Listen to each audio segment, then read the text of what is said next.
இங்கு நாம் திரண்டிருப்பதற்குண்டான மிக முக்கியமான நோக்கம், அரசமைப்பு சட்டம் பாதுகாக்கப்பட வேண்டும், அதில் வரையறுக்கப்பட்டிருக்கிற சமூக நீதி, விளிம்பு நிலை மக்களுக்கான உரிமை, நமது நாட்டில் வாழும் பிற்படுத்தப்பட்ட சமூக மக்களுக்கான உரிமை அத்தனையும் நிலைநாட்டப்பட வேண்டும்.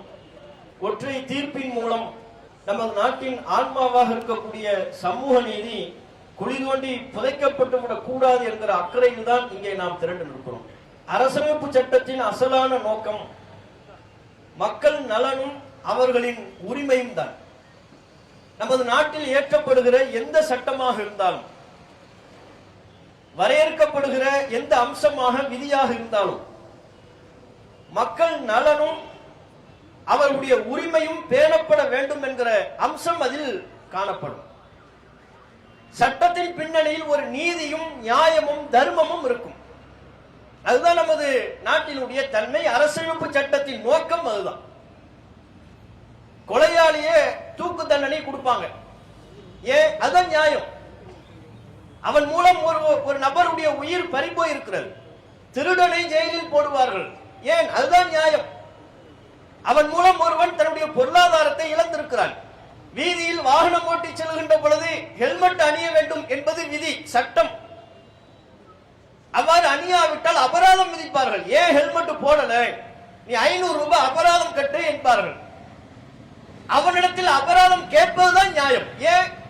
ஹெல்மெட் போட வேண்டும் என்று சொல்வதை நம்முடைய நலனுக்காக.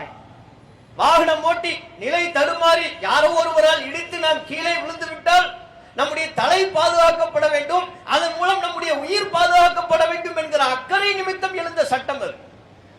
அந்த சட்டத்தை பேண மறுக்கின்ற பொழுது நீ அபராதம் தர வேண்டும் என்பது அங்கே நீதியாக, நியாயமாக, ஒரு தர்மமாக மாறிவிடுகிறது. பொது இடத்தில் புகைப்பிடிக்க கூடாது, சட்டம், ரூல். மீறி ஒருவர் பொது இடத்தில் புகைப்பிடித்தால் அவர் அபராதம் கட்ட வேண்டும். ஏன்?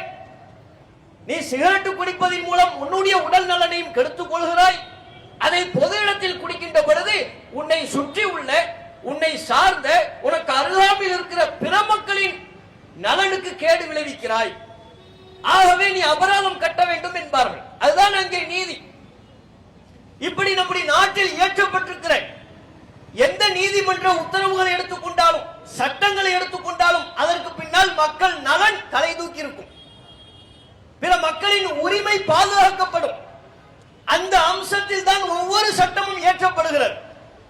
அந்த அம்சத்தை பேணுவதற்குத்தான் காவல்துறை, அந்த அம்சத்தை பேணுவதற்குத்தான் நீதிமன்றம். இங்கே நாம் கேள்வி எழுப்புவது என்ன? அண்மையில் சென்னை உயர்நீதிமன்றத்தின் மதுரை கிளை ஒரு தீர்ப்பை வழங்கியிருக்கிறார்கள். முஸ்லிம்களின் இடஒதுக்கீடு சம்பந்தப்பட்ட தீர்ப்பு. அந்த தீர்ப்பை நீங்கள் அறிந்து கொள்வதற்கு முன்பு தமிழ்நாட்டில் நமக்குள்ள உரிமை என்ன?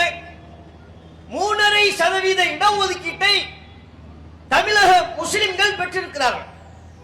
இந்த 3.5% இடஒதுக்கீடு ஆட்சியாளர்கள் அல்வா துண்டை போடுவதை போல் நமக்கு போடப்பட்ட ஒன்றல்ல.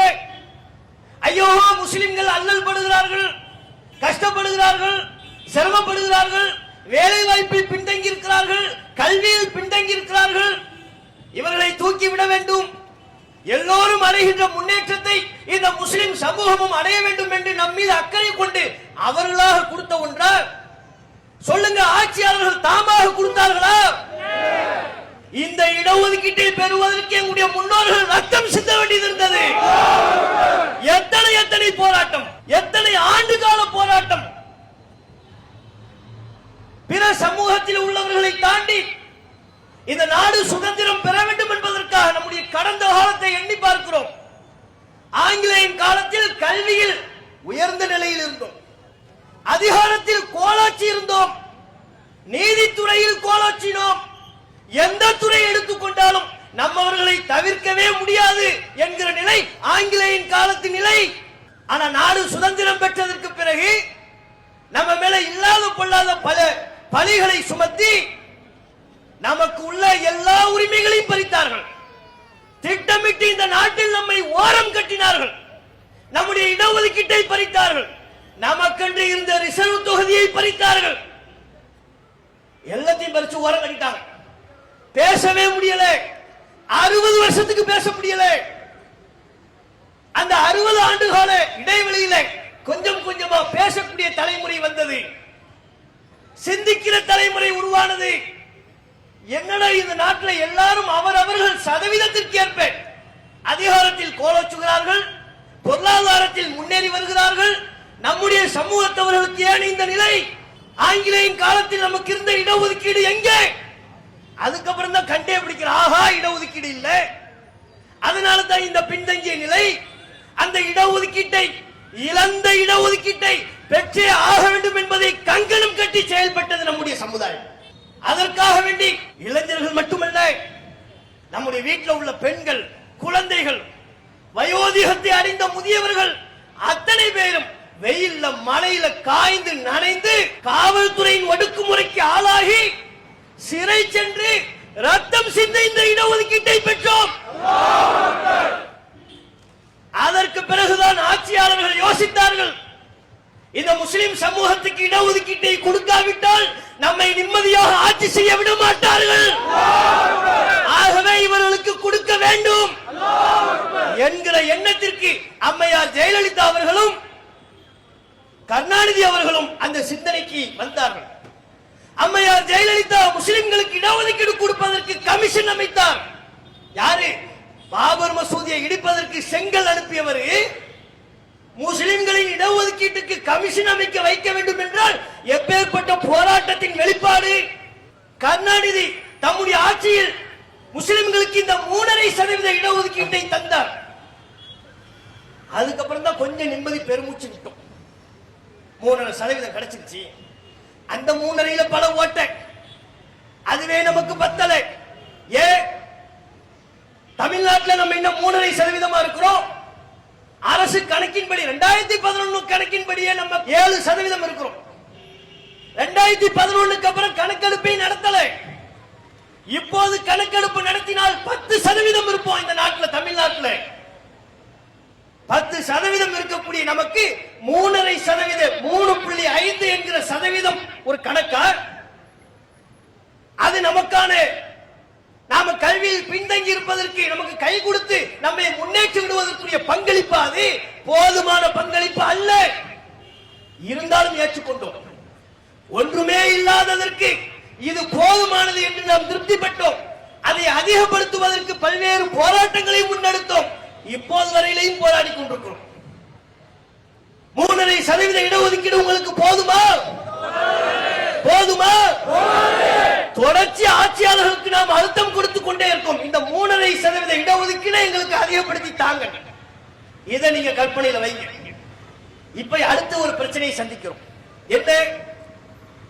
நம்முடைய நாட்டில் ஒவ்வொருத்தவங்களும் அவங்கவுங்க விரும்பக்கூடிய மதத்தை தேர்வு செய்யக்கூடிய உரிமை எல்லாருக்குமே இருக்கு.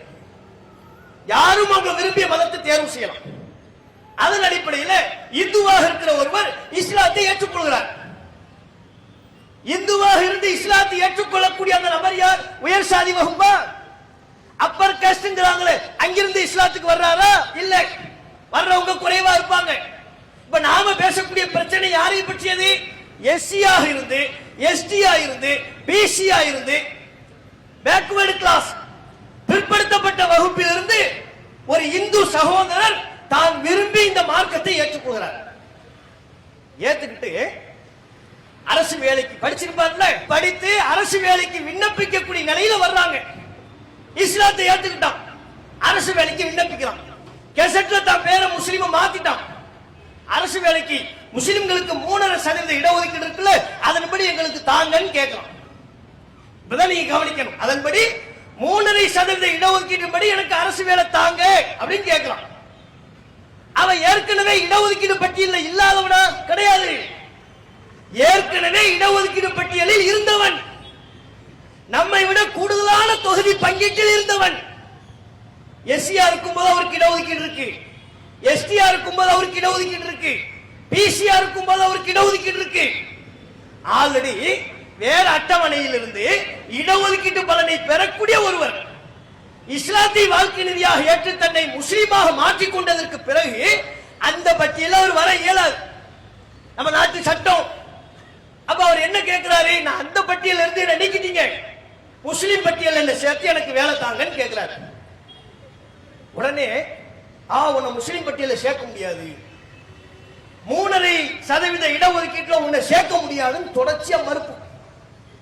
எத்தனை பேர் தெரியுமா? எத்தனை நபர்கள் படித்து டிஎன்பிஎஸ்சி குரூப் 4க்கு விண்ணப்பிக்கிறாரு, இந்த 3.5% கோட்டாவின் படி எனக்கு வேலை தாங்கன்னு கேட்கிறாரு. உங்களை முஸ்லிமான கன்சிடர் பண்ண மாட்டோம், இந்த பட்டியல நீங்க வர முடியாது, உங்களுக்கு அரசு வேலை இல்லை, நிராகரிப்பு. தனிநபர்கள் பல பேர் பாதிக்கப்பட்டவங்க நம்முடைய ஜமாத்தை நாடினார்கள், முறையிட்டார்கள். எங்களுக்கு ஒரு தீர்வு இல்லையா? ஏன் நாங்க முஸ்லீம் இல்லையா? உங்களுக்குள்ள இடஒதுக்கீடு சலுகை நாங்க பெற இயலாதா? இது என்ன அநீதி, இது என்ன வஞ்சகம், இது ஏன் ஓர வஞ்சனை கேட்டாங்க. தலைமையகத்திற்கு வந்து கண்ணீர் வெடித்தார்கள். அதுக்கப்புறம் தான் இப்படி ஒரு பிரச்சனை இருக்கு. இது திட்டமிட்டு இஸ்லாத்திற்கு மதம் மாறி வரக்கூடியவர்களை தடுக்கக்கூடிய சதியா தெரியுது. அரசு இந்த பிரச்சனைக்கு ஏன் முற்றுப்புள்ளி வைக்கவில்லை? அடுத்து போராட்டத்தை கையில் எடுத்தோம். என்ன, ஒரு பக்கம் 3.5% இடஒதுக்கீடு அதிகப்படுத்தித்தாங்கன்னு கேட்டதை போல ஸ்டாலின் முதல்வராக இருந்த பொழுது இந்த பிரச்சனையை அவரின் கவனத்திற்கு கொண்டு சென்றோம். பல முறை முன்னாள் முதல்வர் ஸ்டாலின் அவர்களை சந்தித்து இந்த பிரச்சனையை நேரடியாக சொன்னோம். நாங்களே சொன்னோம், எங்க இஸ்லாத்தை ஏத்துக்கிட்டு வர்றான், விரும்பி தானுங்க வர்றான், அவனை எங்க பட்டியல நீக்குறீங்க.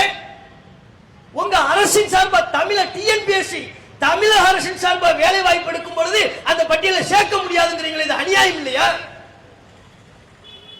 இந்த பிரச்சனை தீரணும்னா தமிழக அரசு அரசாணை பிறப்பிக்க வேண்டும், ஒரு ஜிஓ பாஸ் பண்ணுங்க. மதம் மாறியவர்கள் தங்களை பிசி முஸ்லிம் என்று சொன்னால் அதை ஏற்றுக்கொண்டு அந்த பட்டியலில் சேர்க்க வேண்டும் சொல்லுங்க.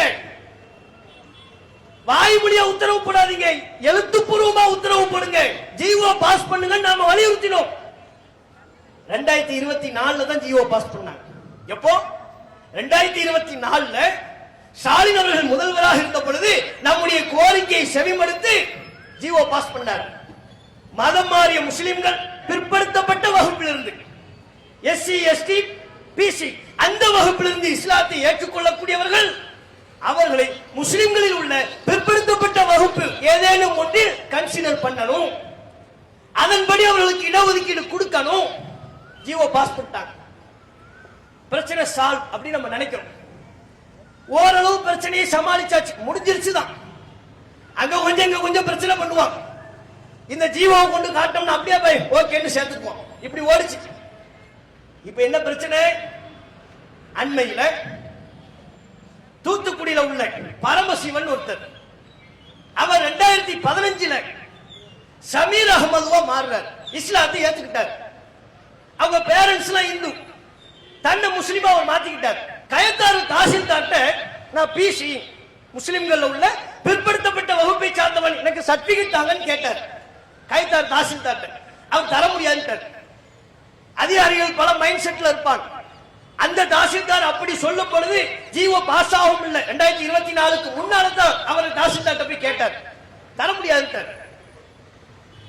அப்ப கோர்ட்ல கேஸ் போட்டார், என்ன முஸ்லிமா நான் மாறிட்டேன், எனக்கு இடஒதுக்கீடு பட்டியலில் சேர்க்க மாட்டேங்கிறாங்கன்னு கேஸ் போட்டார். கேஸ் போட்டு கேஸ் ஓடிக்கிட்டு இருக்கு. 2022லயே கேஸ் போட்டார். 24 ஜிஓ பாஸ் ஆயிடுச்சு. நம்ம நாட்டு நீதிமன்ற நடைமுறை தெரியும்ல, வழக்கு தொடுத்தா இன்னைக்கு தொடுத்தோம்னா நாளைக்கு தீர்ப்பு வருமா? செத்து போனதுக்கு அப்புறம் தான் நீதி வருங்கிறார். அதெல்லாம் உண்மை. ஒரு இளைஞன் கற்பழித்து விட்டான் போய் வழக்கு போட்டோம்னா தீர்ப்பு வந்துச்சு. எப்போ? அவனை ஸ்ட்ரக்சர்ல தூக்கிட்டு வராங்க, வயசாயிருச்சு, 80 வயசு கிழவனா வர்றாரு. என்னப்பா ஏப்பா இந்த வயசானவரை பாடாப்படுத்துறியே? இல்ல இவர் தாங்க அந்த கற்பழிச்ச ஆளு. எப்பங்க கற்பழிச்சாரு? இளைஞனா இருக்கும் பொழுது. சூப்பர், நம்ம நாட்டு தீர்ப்பு முறை அப்படி இருக்கு. விவாகரத்து கேட்டோம்னா கிழவன் கிழவி ஆனதுக்கு அப்புறம் தான் விவாகரத்து கிடைக்கும் கோர்ட்ல. அப்ப 2022 வழக்கு கொடுத்தாரு, 24 ஜிஓ பாஸ் ஆயிருச்சு. வழக்கு கமுக்கமா இருக்கு. இவர் எடுத்துட்டாரு. இப்பதான் இந்த பிரச்சனை. ஜிஆர் சுவாமிநாதன் அவர்கள் இந்த வழக்கை எடுக்கிறார். அந்த நபரினுடைய வழக்கறிஞர் வக்காலத்தையே திரும்ப வாங்கிட்டார். அவ்வளவுதான், பிரச்சனை முடிஞ்சிருச்சுல. என்ன காரணத்தினாலே அவர் வக்காலத்தை திரும்ப வாங்கிட்டார்? நான் வாதாடல அப்படின்னு வக்காலத்தை திரும்ப வாங்கிட்டார். கோர்ட்டு வழக்கப்படி வக்காலத்தை திரும்ப வாங்கிட்டா அதற்கப்புறம் வழக்கு நடத்துற முகாந்திரமே இல்லை. ஆனா இவர் வழக்கு எடுத்து இந்த தாசில் பிரச்சனை என்ன? தாசில்தாரு பிசி சர்டிபிகேட் கொடுக்கல, அதான் பிரச்சனை. இப்ப இவர் நீதிபதி என்ன சொல்லணும்? அவர் கொடுக்க மாட்டேன்னு சொன்னது சரி அப்படிங்கிறோம், அல்லது கொடுக்க மாட்டேன் என்று சொன்னது தப்பு, சரி தப்பு அப்படி முடிக்க வேண்டிய விவகாரத்தை அந்த ஜிஓவை தோண்டி எடுக்கிறார். எப்படி 2024 அரசு போட்ட ஜிஓவை தோண்டி எடுத்து இந்த ஜிஓ நமது நாட்டின் அரசமைப்பு சட்டத்துக்கு மாற்றமாக இருக்கிறது, அது எப்படி இஸ்லாத்தை ஏற்றுக்கொண்ட ஒருவர் அவர் லெப்பையாக, ராவுத்தராக, மரைக்காயராக எப்படி மாற முடியும்? இஸ்லாம் சமத்துவத்தை சொல்லக்கூடிய மார்க்கம் அல்லவா? குர்ஆன் வசனம், ஜும்மா பயான் தோத்து போயிடும். குர்ஆன் வசனம் வருது, யா அய்யுஹன் நாஸ் இன்னா ஹலக்னாக்கும் மின் தக்கரி வ உன்ஸா. அதுல உள்ள வசனங்க, நானா இட்டு கட்டி சொல்லல, நீதிபதி அவர்கள் தீர்ப்பில் சொன்ன விஷயத்தை நான் சொல்றேன். மக்களே, உங்களை ஒரு ஆண் ஒரு பெண்ணிலிருந்து படைத்தோம். வஜஅல்னாக்கும் ஷுஊபன் வ கபாயில் லிதஆரஃபு, உங்களை பல குலங்களாக, கோத்திரங்களாக ஆக்கியது ஏற்றத்தாழ்வு கற்பிப்பதற்கு அல்ல, ஒருவரை ஒருவர் அடையாளம் காண்பதற்கு தான். இன்ன அக்ரமக்கும் இன்தல்லாஹி அத்காக்கும், அதுவும் இருக்கு. உங்களிலேயே இறைவனிடத்தில் கண்ணியம் பெறுபவர் யார் தெரியுமா? இறையச்சவாதி தான். இந்த வசனத்தை கோட் பண்ணி பாத்தீங்களா? இஸ்லாத்தில் ஏற்றத்தாழ்வு இல்ல, சமத்துவம். அதோட முடியுதா? இறுதி பேருரை வருது. நபிகள் நாயகம் சொன்னார்கள் ஸல்லல்லாஹு அலைஹி வஸல்லம், அதெல்லாம் இருக்கு கரெக்ட்டா. நபிகள் நாயகம் ஸல்லல்லாஹு அலைஹி வஸல்லம் அவர்கள் சொன்னார்கள், லா ஃபضل லி அரபியின் அலா அஜமியின், சிவப்பாக இருப்பவனுக்கு கருப்பாக இருப்பவனை விட எந்த உயர்வும் இல்லை, அரபு மொழி பேசுபவனுக்கு அரபு மொழி பேசாதவனை விட எந்த உயர்வும் இல்லை.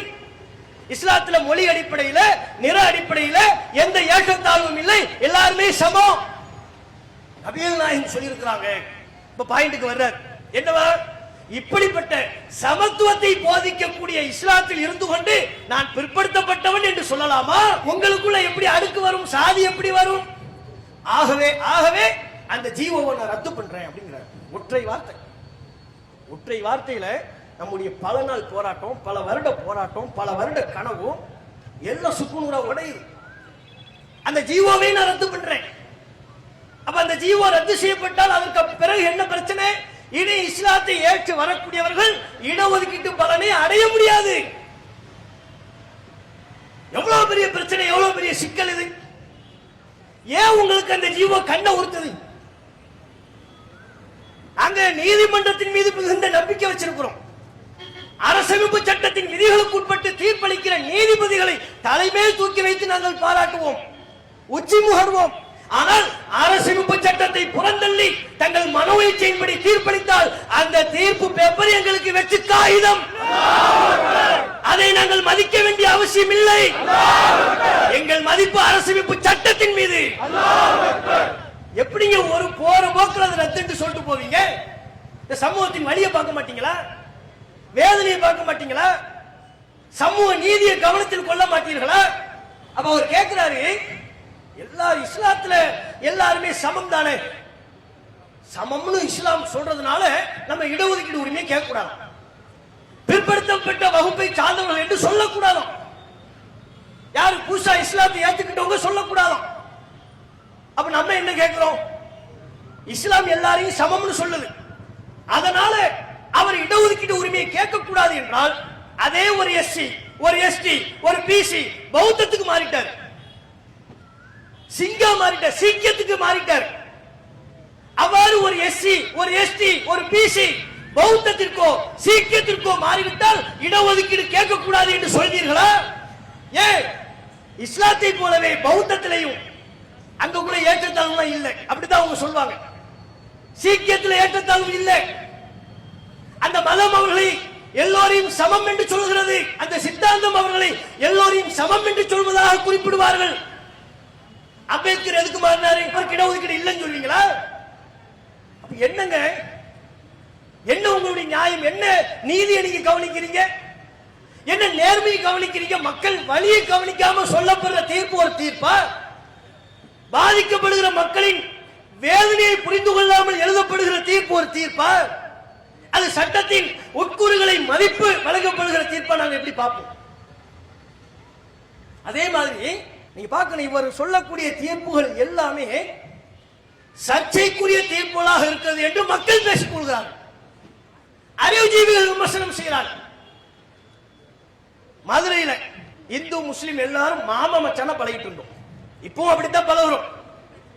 நம்ம உள்ளத்துல எந்த வெறுப்பும் இல்லை, எந்த குரோதமும் இல்லை. அப்படி இருந்த மதுரைய சமீபத்துல திருப்பரங்குன்ற விவகாரத்துல பற்றி எரிய வைக்க முயற்சித்தார்களா இல்லையா ஒரு தீய கும்பல்? எதன் பேரில்? ஒற்றுமையோடு நல்லிணக்கத்தோடு வாழ்ந்து கொண்டிருக்கக்கூடிய இந்த மதுரை மக்கள் மத்தியில வெறுப்புணர்வை விதைக்க முற்பட்டது எதன் பேரில்? இதே மாதிரி ஒரு தீர்ப்பு வைத்துக் கொண்டுதான் இவர் தான் அந்த தீர்ப்பையும் கொடுத்தார். தீபத்தூண்ல விளக்கேற்றணும், அங்க ஆல்ரெடி ஏற்றிக்கிட்டு தான் இருக்கிறோம். 100 வருஷமா எங்கே விளக்கை ஏற்றுவார்களோ அங்கே ஏற்றப்பட்டுக் கொண்டுதான் இருக்கிறது. சர்வே கல்ல பிடிச்சி இவங்க தீபத்தூணை ஆக்கி அந்த தீபத்தூண்ல விளக்கேற்றணும்னு அடம் பிடிச்சி அதிகாரம் தங்களுக்கு இருக்குது என்கிற பேரில் அதை ஒரு தீர்ப்பாகவும் சொல்லி அதனால எவ்வளவு பெரிய சட்ட ஒழுங்கு பிரச்சனை ஏற்பட பார்த்துச்சு. காவல்துறை அதிகாரிகள் வீர தீரத்தோடு சட்டம் ஒழுங்கு பாதுகாக்கப்பட வேண்டும் என்கிற நோக்கத்தில் செயல்பட்டதால் மதுரை தப்பியது. மதுரை மக்கள் நல்லிணக்கத்தை விரும்பிய காரணத்தினால் சங்க பரிவார கும்பல்களின் சதி முறியடிக்கப்பட்டது. இல்லை என்று சொன்னால் எப்பேற்பட்ட சட்டம் ஒழுங்கு பிரச்சனை இங்க ஏற்பட்டிருக்கும். அப்ப தீர்ப்புங்கிற பேர்ல நீங்க இஷ்டத்துக்கு சொல்றதா? கோவில் நிர்வாகமே மறுத்துருச்சுங்க. கோவில் நிர்வாகம், திருப்பரங்குன்றம் கோவில் நிர்வாகம் அவங்க சொல்றாங்க, நாங்க இங்கதான் ஏத்திக்கிட்டு இருக்கிறோம், வருஷ வருஷமா இங்கதான் ஏத்துறோம். நீ என்னடா இங்க போய் ஏத்த சொல்ற? எங்க கோவில்ல எங்க ஏத்தணும்னு எங்களுக்கு தெரியும், நீங்க இதுல தலையிடாதீங்கன்னு கோவில் நிர்வாகம் சொல்லிருச்சுங்க. அப்ப இந்த தீர்ப்பு மக்களால் விமர்சிக்கப்பட்டுச்சா இல்லையா? சமீபத்தில் நம்ம ஹஜ் பெருநாள் கொண்டாந்தோமா? நீங்க எல்லாம் ஹஜ் பெருநாளுக்கு ட்ரெஸ் எடுக்கிற பிஸியில இருக்கிறீங்க. நாளைக்கு கறி வாங்கவா கோழி வாங்கவான்னு கவலையில் இருக்கிறீங்க. அந்த நேரம் பார்த்து ஒரு தீர்ப்பு வருது. என்ன? குர்பானி மாடை பொது இடத்தில் குர்பானி கொடுக்க கூடாது. சென்னை உயர்நீதிமன்ற மதுரை கிளை அதிரடி.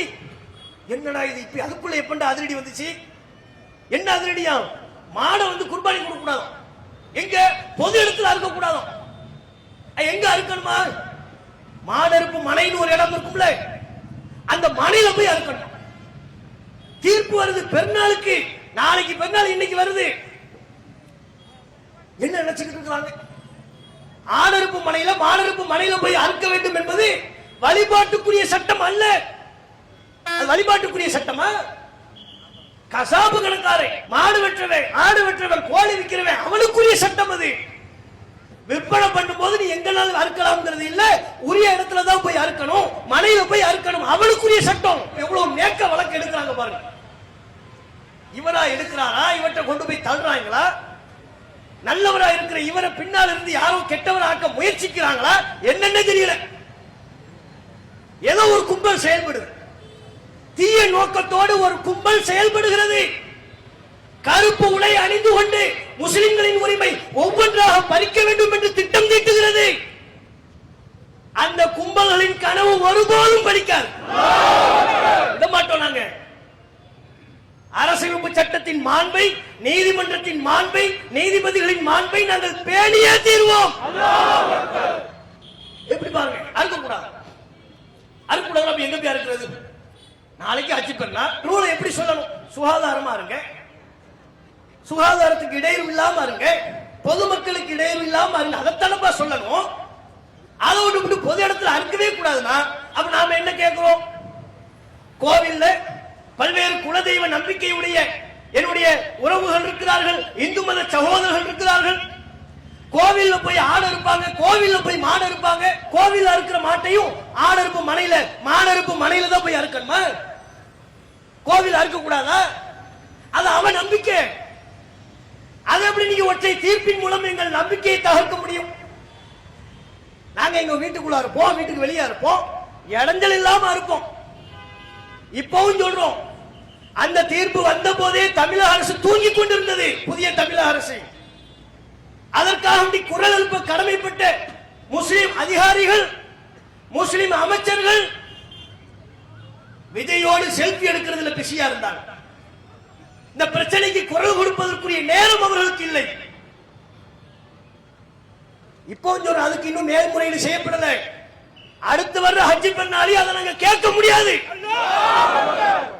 பிற மக்களுக்கு இடையூறு இல்லாமல் எங்கள் நம்பிக்கையின்படிதான் அறுப்போம். அது என்ன பொது இடத்துல அறுக்க கூட நீங்க சொல்லிட்டு போயிருவீங்க, நாங்க தேடிக்கிட்டு இருக்கணுமா? அப்ப நம்ம குர்பானி கொடுக்காத என்ன தெரியுமா செய்யணும்? இந்த மாதிரி பஸ்ஸா ஆடு மாடு எல்லாம் ஏத்திக்கிட்டு உள்ளுக்குள்ள ஏத்தி அது புழுக்க சாணி எல்லாம் அள்ளி காவலுக்கு 2 பேரும் கூட்டு போயிடணும். அப்பதானே தெரியும். காவலுக்கு 2 பேரை கூட்டு போய் எங்க ஆள் இருக்கும் மன காட்டுங்க, அங்க கொண்டு போய் நிப்பாட்டி எப்படி அறுக்கிறது? இவ்வளவு பேர் அறுக்கணுமே.